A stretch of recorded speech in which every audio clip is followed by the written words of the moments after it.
नमस्कार, सुदर्शन न्यूज देख रहे हैं आप। मैं हूं संगीता झा। बुलेटिन में शुरुआत करते हैं उत्तर प्रदेश की खबरों के साथ। खबर यूपी के फर्रुखाबाद से आ रही है सामने, जहां धर्मांतरण के आरोपी डॉक्टर पी कजूर की गिरफ्तारी न होने से हिंदू संगठनों ने प्रदर्शन किया और हिंदू संगठनों ने प्रशासन को चेतावनी दी है कि अगर 48 घंटे में डॉक्टर पी कुजूर की गिरफ्तारी ना हुई तो उग्र आंदोलन किया जाएगा। तो वहीं पुलिस अधीक्षक आरती सिंह ने कहा कि मामले की जांच की जा रही है और जो भी दोषी होगा उस पर कार्रवाई की जाएगी। साथ ही उन्होंने कहा कि दर्ज मुकदमे में पुलिस सबूत एकत्र कर रही है कि इस मामले में किस किस की संलिप्तता है और किसी भी आरोपी को सबूत मिलने के बाद नहीं छोड़ा जाएगा। वहीं थाना कमालगंज के मोहल्ला इंदिरा नगर में वाल्मीकि समाज के लोगों को पैसे और नौकरी का लालच देकर धर्मांतरण का दर्ज किया गया है मुकदमा। और विधि सिंह जिला संयोजक दुर्गा वाहिनी ने कहा कि डॉक्टर पी कुजूर धर्मांतरण के नाम पर नर्सिंग होम चला रही है। पी कुजूर के नर्सिंग होम का नाम मिशन परिवर्तन हॉस्पिटल है और पी कुजूर के हॉस्पिटल को सील किया जाए। तो वहीं अभिषेक शाक्य विभाग संयोजक बजरंग दल ने कहा कि मिशन परिवर्तन हॉस्पिटल में ही धर्मांतरण की योजना बनती है। साथ ही उन्होंने कहा कि डॉक्टर पी कुजूर गांव-गांव हॉस्पिटल के नाम पर कैंप लगाकर धर्मांतरण का रैकेट चला रही हैं। पूरी घटना को लेकर हिंदू संगठनों का कहना है कि अब तक डॉक्टर पी कुजूर सैकड़ों परिवार को ईसाई बना चुकी है। एसडीएम सदर रजनीकांत ने कस्बा कमालगंज के मोहल्ला इंदिरा नगर में विवादित स्थल को कुर्क कर दिया। वहीं एसडीएम ने आदेश दिया है कि एक पक्ष जमीन को धर्मशाला बता रहे हैं तो वहीं दूसरा पक्ष जमीन को चर्च बता रहे हैं। साथ ही उन्होंने जमीन को कुर्क कर थाना प्रभारी कमालगंज को अपनी सुपुर्दगी में लेने के आदेश जारी कर दिए हैं। धर्मांतरण की जो आगम है पी कजूर की अभी तक गिरफ्तारी ना होने के आज हम बजरंग दल मातृशक्ति और दुर्गा वाहिनी आगे यहाँ गिरफ्तारी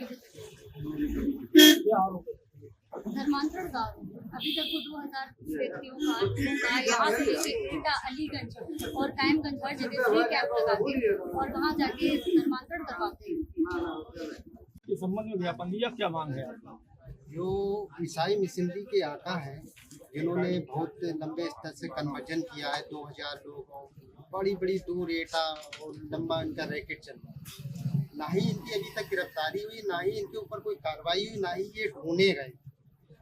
इस संबंध में हमने ज्ञापन दिया है। अगर ये नहीं ढूंढे जाते तो हमने अल्टीमेटम भी लिखा है ज्ञापन में कि 24 घंटे में बजरंग दल दुर्गा वाहिनी विश्व हिंदू परिषद उग्र प्रदर्शन करेगा। खबरों में अब रुख करते हैं यूपी के फर्रुखाबाद की ओर। बता दें कि फर्रुखाबाद में 12 वर्षीय छात्रा आराध्या पांडे के लापता होने की सूचना पर पुलिस और एसओजी टीम ने 20 घंटे के भीतर उसे बरामद कर लिया। छात्रा स्कूल से घर लौटते समय लापता हो गई थी। एसपी आरती सिंह के निर्देश पर त्वरित कार्रवाई करते हुए पुलिस ने शहर कोतवाली क्षेत्र से छात्रा को खोज निकाला। परिजनों की आंखों में खुशी के आंसू थे। सीओ ऐश्वर्या उपाध्याय व पुलिस टीम को सम्मानित किया गया। लोगों ने पुलिस की तत्परता की सराहना की और टीम का आभार व्यक्त किया। कल दिनांक 21 जुलाई 2025 को कोतवाली फर्रुखाबाद में कन्नौड़ी इंटर कॉलेज वहाँ से पता चलता है कि 1:30 बजे एक बच्ची जिसका नाम आराध्या पांडे 7वीं कक्षा की 12 साल की, वो गायब हो गई, घर नहीं पहुंची है। इस सूचना पर तत्काल पुलिस टीम व एसओजी टीम लग जाते हैं काम पे और रात भर के प्रयास के बाद में सीसीटीवी फुटेज खंगालने के बाद और आसपास के लोगों से पूछताछ के बाद पता चलता है कि एक बूढ़ी लेडी उसको लेकर के चली गई है। उसका हमने जब नंबर ट्रेस किया और उसके बाद उसको पता किया तो आज उसके वो बच्ची बरामद हो गई। जिस तरीके से पूरी टीम ने 20 घंटे के अंदर में बच्चे को बरामद कर दिया, उसी उपलक्ष्य में मैं पूरी टीम को बधाई देना चाहती हूँ। सर कहाँ पे बताई थी जो दिया है, कहाँ मिली, किस जगह में बरामदगी कहाँ हुई है? बरामदगी उसके घर पे हुई है, मदनपुर एक जगह है, वहाँ पे वो रहती थी। पता चला कि उसने किसी के फोन से किसी और को फोन किया था, वहाँ से फिर हमने उस नंबर को ट्रेस किया और फिर उसका लोकेशन वहाँ पे मिला। गुड़िया कब से ये काम कर रही थी? ये काम नहीं कर रही है, वो उसको सिर्फ मानवीयता के भाव से ले गई। उसको नहीं पता था कि बच्ची को याद नहीं था उसका घर का एड्रेस, तो उस लेडी ने बोला कि मैं तुम्हें कल भेज दूंगी। वो उसको ले गई, सकुशल उसके साथ रही। वो उसके घर पे कोई उसको परेशानी नहीं हुई बच्ची को, जो अभी प्रथम दृष्टया लगा। इसके वजह पूछताछ की जाएगी, आगे की विधिक कार्रवाई की जाएगी। कौन सी क्लास की छात्रा थी? 7वीं कक्षा की 12 साल की। मतलब इसमें जो टाइमिंग लगी है उसका क्या कारण रहा? किस चीज में? जितनी देर उसमें रखा हुआ है, तो ये क्या कारण रहा? हाँ, उससे भी हम पूछेंगे इंटेंशन क्या था। वैसे तो अभी कुछ ऐसा इंटेंशन लगा नहीं है, बट हम उससे पूछताछ करेंगे। हो सकता है कि उसको ना आइडिया रहा हो कि कहाँ पे ले जाना है, क्या करना है, तो उसके बारे में पूछा जाएगा, उससे बातचीत की जाएगी। 84 साल की वो महिला हो सकता है कि उसको ध्यान में ना रहा हो, या पुलिस को बता दें। खबरों में बात करते हैं मेरठ की, जहां श्रावण मास की महाशिवरात्रि को लेकर मेरठ मंडल के आयुक्त ऋषिकेश भास्कर यशोद और डीआईजी कलानिधि नैथानी ने बाबा औघड़नाथ मंदिर का निरीक्षण किया। निरीक्षण के दौरान मंदिर परिसर, शिविर और श्रद्धालुओं की सुरक्षा व्यवस्था की समीक्षा की गई। अधिकारियों ने मौके पर मौजूद प्रशासनिक अधिकारियों को निर्देश दिए कि किसी भी प्रकार की अव्यवस्था न हो। श्रद्धालुओं की भीड़ को व्यवस्थित रूप से नियंत्रित करने और जलाभिषेक की सुविधाओं को बेहतर बनाने पर जोर दिया गया।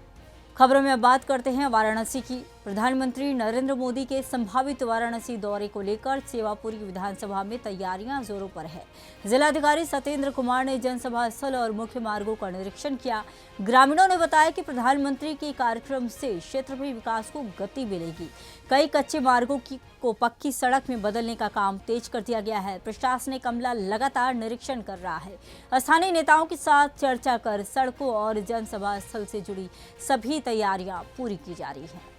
सांगू जी कौन सा गांव है? रघुनाथपुर बनौली। अच्छा सांगू जी, ये रास्ता जो था वो बहुत पहलों से टूटा पड़ा था, अब देखने में बन रहा है जी। ये कैसा आप लोगों को लग रहा है? बहुत अच्छा लग रहा है। 28 साल के बाद बन रहा है सर।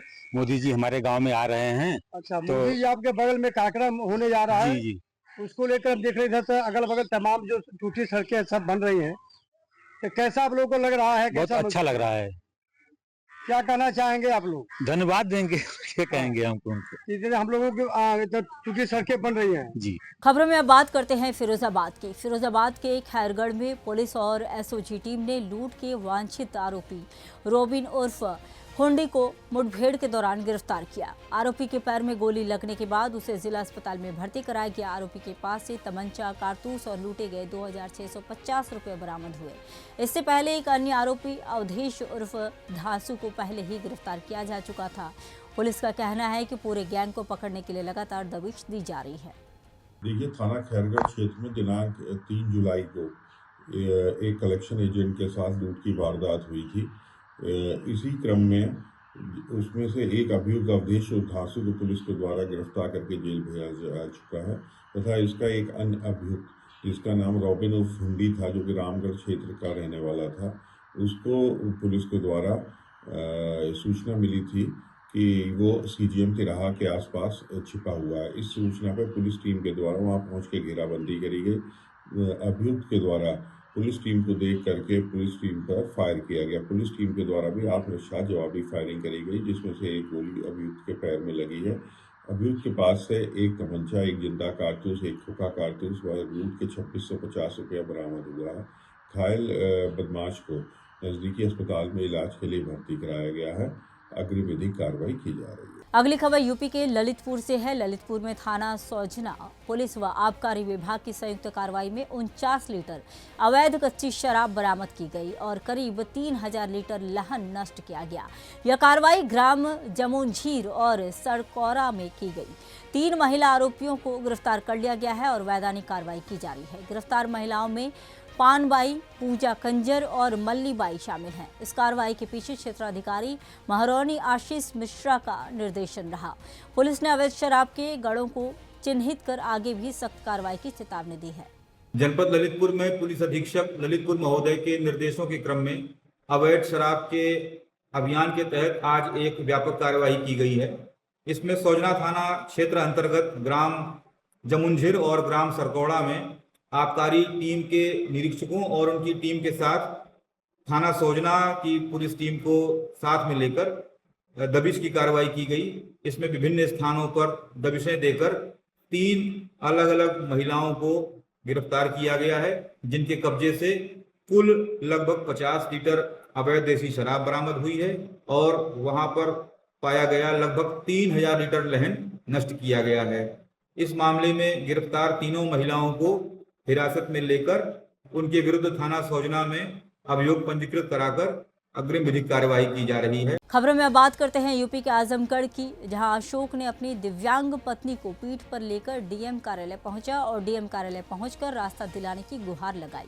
उनका आरोप है कि चकबंदी की वजह से उनके घर तक पहुंचने का रास्ता हटा दिया गया है, जिसकी वजह से उन्हें परेशानी का सामना करना पड़ रहा है। वहीं मुख्य राजस्व अधिकारी ने रास्ता निकालने का भरोसा दिया है। उनके प्रार्थना पत्र को देखने से ये लग रहा था कि गांव चकबंदी में चल रहा है, वो अपने घर तक चकरोड को निकलवाना चाहते हैं, मतलब चकरोड बनवाना चाहते हैं। प्रार्थना पत्र देखने से ऐसा लग रहा है कि उनके वहां तक चकरोड नहीं, चकबंदी ने स्थापित किया है, वो वहां स्थापित कराना चाहते हैं। तो वो हमने एसओपी साहब के लिए मार्क किया है कि जो नियमानुसार अगर है तो फिर करना चाहिए।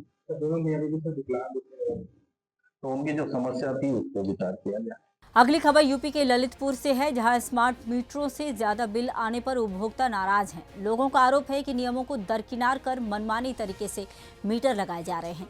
कई इलाकों में 400 रुपए का बिल बढ़कर 5000 हो गया है। उपभोक्ताओं ने जिलाधिकारी को इस मामले को लेकर ज्ञापन सौंपा है। मेरा नाम अंकित दुबे है जी, क्या समस्या लेके आए हो? आज जो जन जन की समस्या ललितपुर शहर में बन गई है स्मार्ट मीटर, जो कि कुछ लोगों को तो इस प्रकार की ये समस्या बनी है कि जिनके यहाँ मंथली में बच्चे की एक साड़ी की या कपड़ों की दुकान पर काम करके इनकम है 3000, उसके यहाँ दूसरा कोई चारा नहीं है जिससे वो परिवार का भरण पोषण कर सके। उसका बिल आ रहा है 3500 रुपये। ये दादाजी हमारे साथ में हैं, ये पंचर की दुकान खोले हुए हैं। इनके यहाँ कंप्रेसर पहले भी लगा था जिससे ये हवा भरते थे, आज भी वही लगा है। पहले इनका बिल 125 रुपये आता था, 650 रुपये आया है, जिसका संज्ञान हम लोगों ने आदरणीय डीएम साहब को दिया है, जिन्होंने आश्वासन दिया है। हम सभी लोगों के सामने फ़ोन भी लगाया है, आश्वासन दिया है। उन्होंने कहा कि जो बिजली विभाग के कर्मचारी हैं सर्वप्रथम उनके यहाँ ये स्मार्ट मीटर लगाए जाएंगे, उसके बाद अपने हम सभी लोगों के घर पर लगाए जाएंगे। उन्होंने आश्वासन दिया है कि जो मीटर में अभी स्मार्ट मीटर में चेक मीटर लगाए गए हैं उन सभी की जो सर्वे होकर के रिपोर्ट आ जाएगी उसको सार्वजनिक सोमवार को कर दिया जाएगा।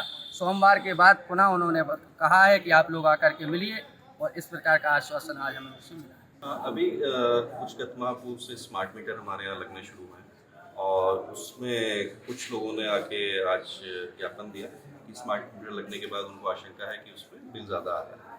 उसमें तुरंत बिजली विभाग से उसकी सूचना ली गई। उन्होंने बताया कि इसमें लगभग 100 के ऊपर चेक मीटर भी लगे हुए हैं, और जहाँ जहाँ पे चेक मीटर लगे हुए हैं उसकी रिपोर्ट उन्होंने मांगी है और वो सार्वजनिक करेंगे। इसके अतिरिक्त जिन लोगों ने इस आशंका के साथ शिकायत की है कि उनका बिल ज़्यादा आ रहा है, उनके घर में भी चेक मीटर लगाने के लिए निर्देश दे दिए गए हैं।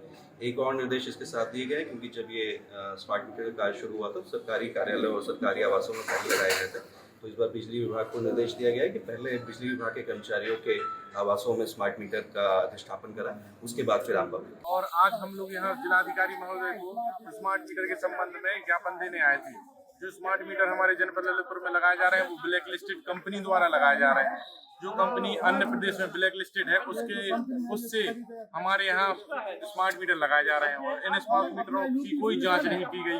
जो सरकारी कर्मचारी हैं विद्युत विभाग के, उनके यहाँ कहीं किसी के घर पर स्मार्ट मीटर नहीं लगा है, लेकिन हम जो जनता के यहाँ पहले नंबर लगाए जा रहे हैं। अगर स्मार्ट मीटर सही है तो विद्युत कर्मचारियों के घर क्यों नहीं लग रहा है? क्या मांग रही है आपकी? हमारी यही मांग रही है कि स्मार्ट मीटर की जांच कराई जाए। विद्युत कर्मचारी जो सरकारी कर्मचारी हैं उन सभी के यहाँ, अगर हम जनता के यहाँ लग रहा है तो उनके यहाँ भी स्मार्ट मीटर लगाया जाए।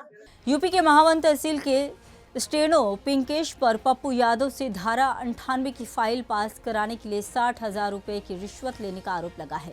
8 महीने बीतने पर भी न तो फाइल पास हुई न पैसे लौटे। वीडियो सोशल मीडिया पर वायरल हो रहा है, जांच की मांग की जा रही है। स्टैंड हुए एसडीएम का, उसने मुझे 80,000 रुपये मांगे थे। मैंने देख रहा हूँ एक स्टैंड हुए एसडीएम का, उसने मुझे 80,000 रुपये मांगे थे। 80,000 रुपये मांगे थे। एक फाइल है 158 की। मैंने उससे कही भाई इतनी रिश्वत तो बहुत तगड़ी है, भाई तुम हमसे ले लो 1500 रुपये, 10,000 रुपये ले लो हमसे। नहीं, मैं तो 80,000 रुपये लूँगा। मैंने उसे मना कर दी, मैं नहीं दूंगा। मेरी फाइल को रेट कर दिया। मैंने तहसीलदार से बड़े खंड तो बनवाई, वहाँ 20,000 पर मेरी लग गई फाइल में, और रेट कर दी। फिर मैंने उसे 60,000 रुपये में मैंने बात कर ली। 60,000 रुपये में बात कर ली, 60,000 रुपये मैंने उसे दे दिए। मेरी फाइल ऑनलाइन करके इसने भिजवाई, ऑनलाइन में गलती हो गई। अभी तक न तो पैसे दे रहा है, न फाइल को बनवा के भिजवा रहा है। काम कर दिया मुँह पे ले से 60,000 रुपये, एक 2 किस्तों में 25,000 35,000 नगद। एक 158 की फाइल थी, उसके और लाने के लिए भिजवाने के लिए DL बाबू को जो परमिशन की फाइल होती है नहीं की। मुझे हो गई 8 महीने हो गए। ये कह रहा है जी कमी है इसमें, जी कमी है, जी कमी है, जी कमी, पैसे लेके पैसे दे नहीं रहा है, लोड पैसे ही वापस कर रहा है, हमसे गाली के बतौर करता है। अपने बीवी बनाई मैंने पैसे की, हाँ पैसे की मना ही करता है, देता ही नहीं है पैसे। मैंने इसे 20 बार कहा है, नहीं दे रहा, पैसे नहीं दे रहा। इस चैनल को पिंकी जी नहीं, मावन तहसील में इस चैनल SDM के ऑफिस के बगल में कमरा है। यूपी के आजमगढ़ से खबर है, जहां हरैया गांव में प्रेम विवाह से नाराज पक्ष ने महिला मंजू के भाई अजय की पीट कर हत्या कर दी और दंपति को घायल कर दिया। परिवार ने पुलिस पर कार्रवाई न करने का आरोप लगाया है। पुलिस ने मुकदमा दर्ज कर 3 आरोपियों को हिरासत में लिया है। टीमें गठित कर जांच जारी है। देखिए, थाना जीयनपुर के गांव हरैया से रात में यह सूचना प्राप्त हुई थी कि कुछ पक्षों में पुरानी रंजिश को लेकर आपस में मारपीट हो गई है, जिसमें एक व्यक्ति को गंभीर रूप से चोटिल हुआ है। इस सूचना पर तत्काल प्रभाव से थाना प्रभारी ने मौके पर पहुंचकर जो गंभीर रूप से चोटिल व्यक्ति को तत्काल रूप से जिला अस्पताल में भर्ती कराया। दौरान इलाज चिकित्सकों द्वारा उसको मृत घोषित कर दिया गया है। मृतक व्यक्ति की पत्नी की तहरीर के आधार पर मुकदमा पंजीकृत कर लिया गया है। वर्तमान में 3 लोगों को हिरासत में भी लिया जा चुका है, जिनसे पूछताछ जारी है। आगे अन्य लोगों की गिरफ्तारी के लिए भी टीमें गठित कर दी गई हैं। आगे जो भी तथ्य प्रकाश में आएंगे उनके आधार पर अधिक कार्रवाई की जाएगी। यूपी के कानपुर के बाबा आनंदेश्वर मठ, जिसे छोटी काशी कहा जाता है, जिसमें सावन की शिवरात्रि के अवसर पर पूर्व राष्ट्रपति रामनाथ कोविंद ने भगवान शिव का अभिषेक किया। उन्होंने मंत्रोच्चार के बीच शिवलिंग का पूजन और श्रृंगार कर आचार्यों से आशीर्वाद प्राप्त किया। इस अवसर पर महापौर प्रमीला पांडे, विधायक सुरेंद्र मैथानी, सुमित और कई बीजेपी नेता मौजूद रहे। प्रशासन और पुलिस ने सुरक्षा के पुख्ता इंतजाम किए थे। श्रद्धालुओं की भारी भीड़ और दिव्य वातावरण के बीच पूरे आयोजन में श्रद्धा और भक्ति का अद्भुत संगम भी देखने को मिला। आज मुझे प्राचीनतम मंदिर आनंदेश्वर धाम में आने का सौभाग्य मिला। मैं इसको न जाने कितने जन्मों का जो मेरा पुण्य था वो आज सार्थक हुआ। ये स्थली मेरे लिए पवित्र स्थली है। मैं इस स्थली पर जब तक मैं कानपुर रहा, DAV कॉलेज हॉस्टल में रहता था, तो मुझे लगता है कि प्रायः मैं प्रातः आया करता था।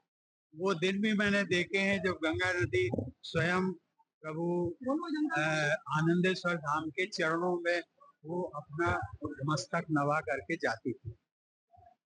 मैंने मांगा कुछ नहीं है, सबके कल्याण की, पूरी मानवता के कल्याण के लिए, विशेषकर अपने देश की, भारत माता के सभी सपूतों के, उनकी सुख समृद्धि और कल्याण के लिए मैंने प्रार्थना की है। सभी सुखी रहें, सभी आनंदित हों।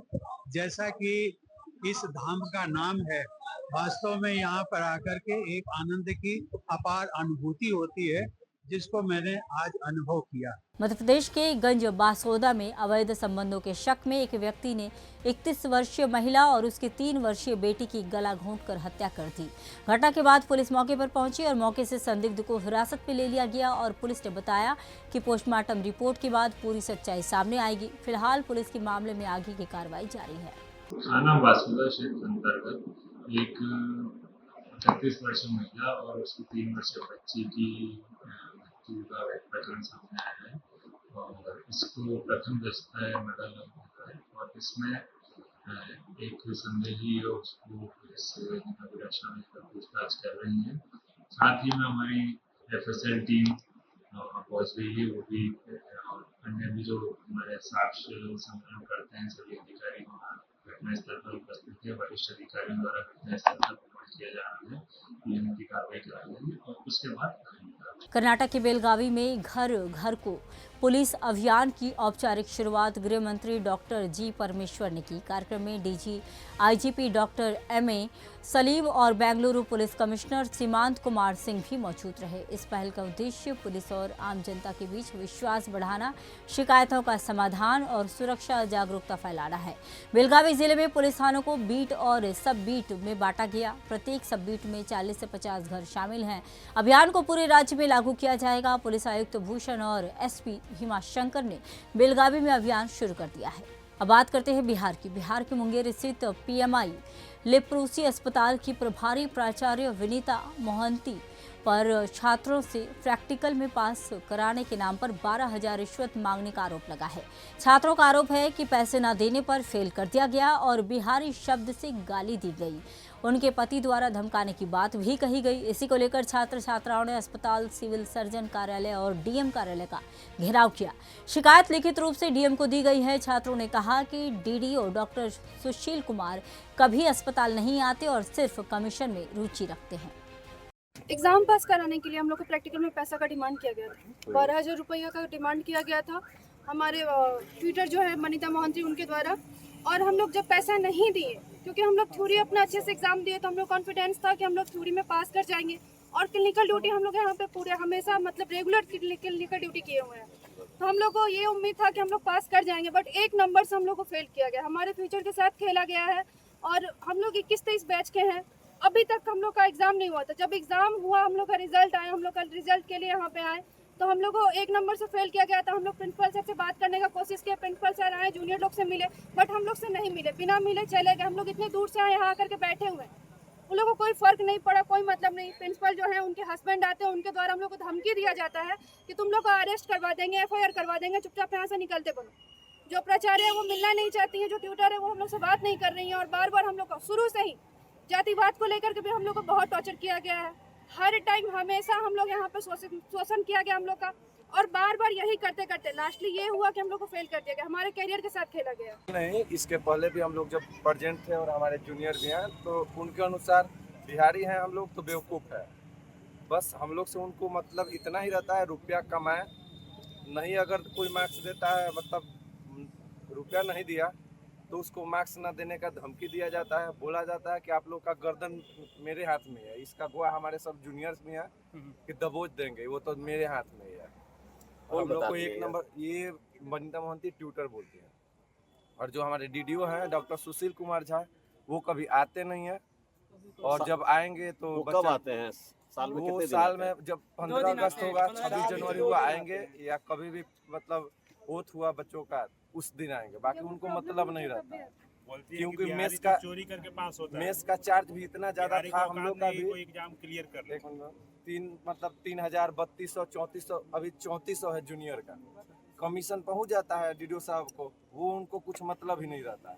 साल में 2-3 बार ही आते हैं वो। साल में 2-3 बार। अभी हमारे एक भी बच्चा को जूनियर को यहाँ आए बता दे कि ये मेरा बच्चा है, फिर आप लोग जो बोलिएगा शो करने के लिए तैयार है। बस 3 बार। क्या नाम है आपका? मेरा नाम ब्रजेश कुमार है, एनेस्थेसिया। उसको मैम कॉल की, वो भी हॉस्टल से निकलने के बाद, और हमको बोल रही है कि हमको पहले नंबर तो पूरा धमकाई, बोल रही थी ये नहीं कर पाए, तुम लोग कुछ नहीं कर पाए। और बोल रही थी कि तुम लोग पिछड़ा कुछ नहीं कर पाएगा, ये वगैरह वगैरह। और कास्ट को लेकर हमेशा धमकाया गया। और मेरे पास रिकॉर्डिंग धमकाया जाता है? वनिता मैम के द्वारा, जो ट्विटर हैं अभी। और मेरे पास रिकॉर्डिंग है सर, जब चाहिए हम दे देंगे। गुजरात के सूरत के वेसू कैनाल रोड स्थित GD गोयनका इंटरनेशनल स्कूल को रात 12:59 पे ईमेल द्वारा बम विस्फोट की धमकी मिली। स्कूल प्रशासन ने तत्काल पुलिस को सूचित किया है। मौके पर वेसू पुलिस, SOG, DCB और डॉग स्क्वाड की टीमें पहुंची और पूरे स्कूल परिसर की सघन जांच की गई। DCP विजय सिंह गुज्जर ने बताया कि अब तक कोई संदिग्ध वस्तु नहीं मिली है। सुरक्षा के लिहाज से स्कूल की सभी गतिविधियां अस्थायी रूप से रोक दी गई हैं। साइबर सेल जांच में जुटी हुई है। धमकी भरा मेल कहां से और किसने भेजा है, इसी को लेकर राजस्थान के चित्तौड़गढ़ में कांग्रेस ने पत्रकार वार्ता कर बीजेपी सरकार पर हमला बोला। पूर्व मंत्री उदयलाल आंजना ने कहा कि डबल इंजन की सरकार केवल जन्मदिन मनाने और धार्मिक यात्राओं में व्यस्त है, जबकि प्रदेश में कानून व्यवस्था चरमराई हुई है। उन्होंने आरोप लगाया कि बीजेपी नेता भ्रष्टाचार कर अंबानी अडानी बनने की होड़ में है। 2 माह में 8 हत्याएं हो चुकी हैं। पूर्व विधायक सुरेंद्र सिंह जड़ावत ने कहा कि बीजेपी जन कल्याण की योजनाओं को रोक रही है।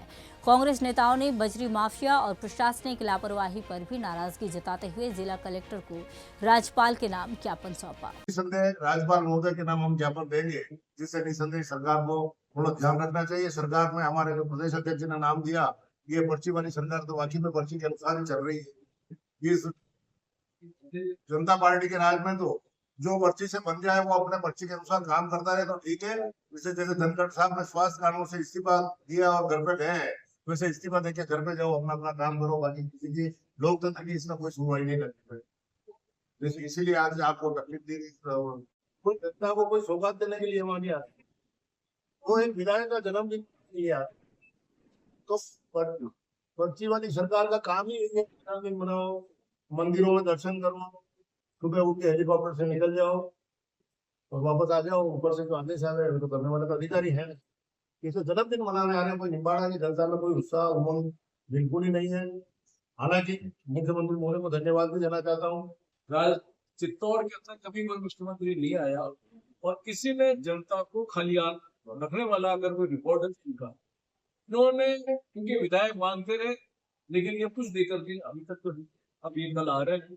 जलसा जी ने बिल्कुल सही कहा और अच्छा पत्र लिखा उसका, इसी वजह से कुछ उनकी नाक बची है। अब कल क्या वो करते हैं, चंबल का प्रोजेक्ट के अंदर 66 गाँव निम्बाड़ा में शामिल है, जिसमें चित्तौड़ के 275 गाँव और चित्तौड़ शहर।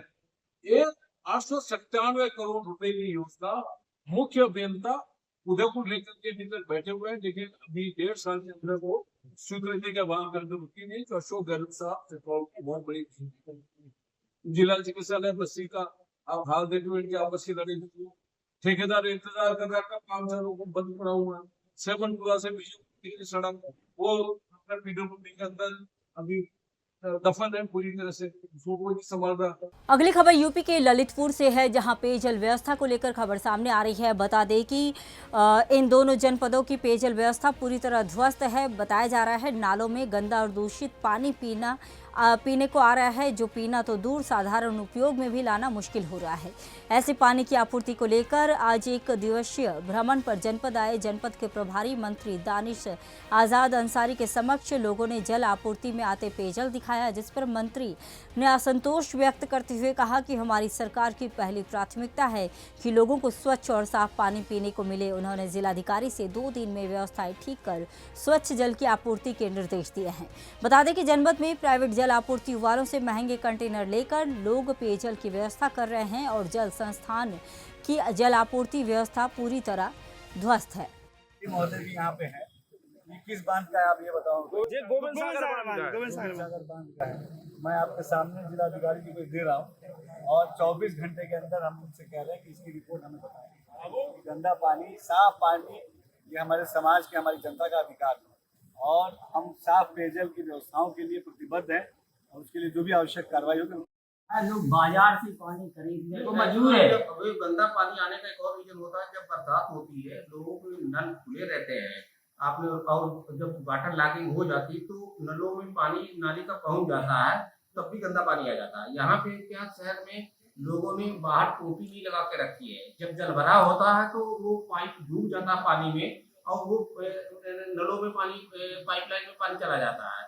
तो जो हम लोग जाते हैं तो उनको बताते हैं कि अपना ये टोटी बंद रखें, क्योंकि जब ये बरसात में ही दिक्कत आती है, इसीलिए दिक्कत आ रही है। फिलहाल कुल खबरों में इतना ही। देश दुनिया की तमाम खबरों के लिए इसी तरह बने रहिए सुदर्शन न्यूज के साथ। जय हिंद।